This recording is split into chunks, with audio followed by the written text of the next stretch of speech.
আসসালামু আলাইকুম। ফেলে দেওয়া কাগজ দিয়ে সুন্দর সুন্দর জিনিস তৈরি করা যায়, তা কি আপনারা জানতেন? তো কথা না বাড়িয়ে প্রথমেই চলে যাই যে কাগজ দিয়ে কিভাবে জিনিস তৈরি করা যায়। তো এখানে আমি মিষ্টির কিছু ঠোঙা জমিয়ে রেখেছিলাম। তো এগুলোকে ভালোভাবে টুকরো টুকরো করে নিয়েছি। এরপর এগুলোকে আমি পানি দিয়ে ভিজিয়ে নেব।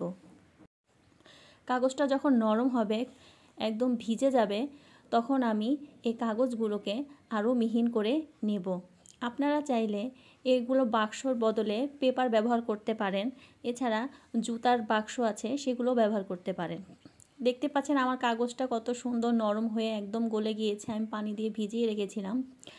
আপনারা অনেক সময় ধরে একটু ভিজিয়ে রাখবেন, দেখবেন যে একদম নরম মুলায়ম হয়ে গিয়েছে। এখন আমি এই কাগজগুলোকে পানি ঝরিয়ে নিব, ভালোভাবে চিপে নিংড়িয়ে এগুলোকে আমি আলাদা করে নেব। এখন এই কাগজগুলোকে আমি পানি ছাড়িয়ে নিয়েছি। এরপর আমি একদম ঘন করে মার গেলে নেব। ঠিক এইভাবে অনেক ঘন করে নিতে হবে মারটাকে। তো আমি এখানে এক পাতিল মার নিয়েছি। এই মারগুলোকে আমি এই কাগজের মধ্যে দিয়ে দিব। তো আমি যে পাত্রের মধ্যে ডিজাইন করব বা আমি বানাবো, তো সেইটার মধ্যে আমি একটি পলিথিন পেপার নিয়ে নিলাম। আপনারা অবশ্যই পলিথিনটা ব্যবহার করবেন, না হলে কাগজগুলো লেগে যাবে। তো এখানে আমি এই ডিশটার মধ্যে পলিথিন নিয়েছি। এখন সেই কাগজগুলোকে আমি মার দিয়ে ভালোভাবে মাখিয়ে নেব।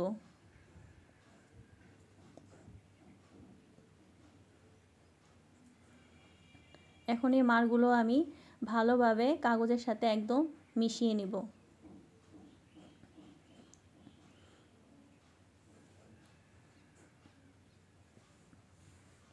আস্তে আস্তে করে ভালোভাবে কাগজগুলোকে মিশাতে হবে। কাগজগুলো একদম মোলায়েম তুলার মতো হয়ে যাবে, মিহিন। ঠিক এইভাবে চিটকিয়ে চিটকিয়ে মিশাতে হবে। কত মোলায়েম হয়েছে আপনারা ভিডিও দেখলেই বুঝতে পারবেন। এখন আমি মার মিশানো কাগজগুলোকে এই পাত্রের উপরে দিয়ে দিব। আস্তে আস্তে করে ভালোভাবে দিয়ে দিতে হবে এবং এই পাত্রের সাইজে নিয়ে আসতে হবে।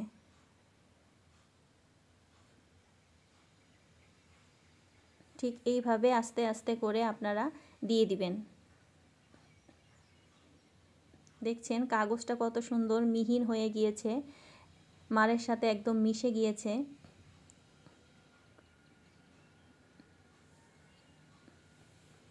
ঠিক এইভাবে আপনারা ডোটা তৈরি করে নেবেন। তাহলে আপনারা যেটাই তৈরি করবেন ওইটা একদম ভালো হবে, নিখুঁত হবে।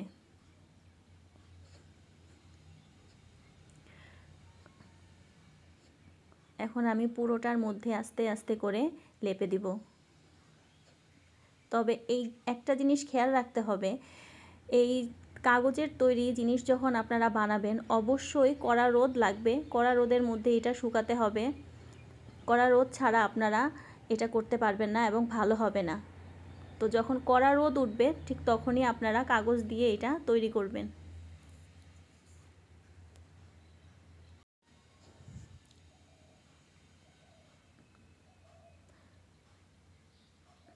একদম উপর দিয়ে ভালোভাবে প্লেন করে নিতে হবে, ফিনিশিং করতে হবে এবং রোদের মধ্যে দিয়ে শুকাতে হবে।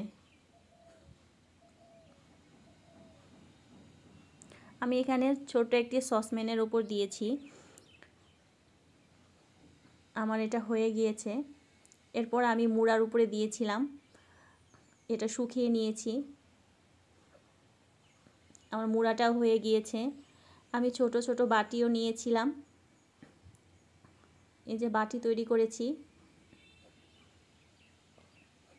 এখন ভিতরে আঁকাবাঁকা জায়গাগুলোকে আপনারা কাগজের তৈরি মার দিয়ে ভালোভাবে লেপে ফিনিশিং করে নেবেন, যাতে কোথাও গর্ত না থাকে। অবশ্যই এটা রোদের মধ্যেই করতে হবে।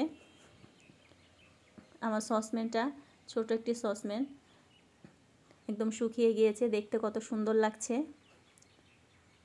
ফেলে দেওয়া কাগজ দিয়ে আপনারা ঠিক এভাবে তৈরি করে নিতে পারেন। এখানে আমি একটি ছেনি নিয়েছি, কাগজের তৈরি ছেনি।